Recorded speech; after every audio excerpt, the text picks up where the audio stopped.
பொதுவாகவே நாங்கள் நூடுல்ஸ் சாப்பிட மாட்டோங்க. ஆனால் இந்த தடவை ஆர்கானிக் நூடுல்ஸ் ட்ரை பண்ணால் நாங்கள் ட்ரை பண்ணுங்க. தஞ்சை நேச்சுரல்ஸ்லேருந்து பிளாக் கவனி நூடுல்ஸ் தாங்க நாங்கள் வாங்கியிருந்தோம். வாங்க கருப்பு கவுனி நூடுல்ஸ் எப்படி செய்யறதுன்னு பார்க்கலாம். 4 இன்கிரீடியன்ஸ் இருந்தா போதுங்க, ஈஸியா சமைச்சிடலாம். ஒரு பவுல்ல தண்ணி ஊத்தி கருப்பு கவுனி நூடுல்ஸ் அதுல போட்டு உப்பு போட்டு ஒரு 10 நிமிஷம் வேக வச்சு எடுத்து வச்சுக்கோங்க. தக்காளி, வெங்காயம், கருவேப்பிலை, கேப்சிகம், எக்கு வேணும்னா ஆப்ஷனலா வச்சுக்கோங்க. ஒரு பவுல்ல ஆயில் ஊத்தி கடுகு கருவேப்பிலை போட்டு தாளிச்சிட்டு அதுலயே ஆனியன் போட்டுக்கோங்க. இஞ்சி பூண்டு பேஸ்டையும் போடுங்க.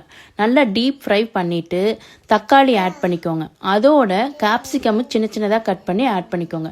கொஞ்சம் நல்லா வேக விட்டதுக்கப்புறம் 2 எக்கு வந்து அதில் மிக்ஸ் பண்ணிக்கோங்க. நல்லா அதையும் ஃப்ரை பண்ணதுக்கப்புறம் அந்த மசாலா பவுடர் அவங்க கொடுத்தது இருக்குது, ஸோ அதையே அதில் மிக்ஸ் பண்ணிடுங்க.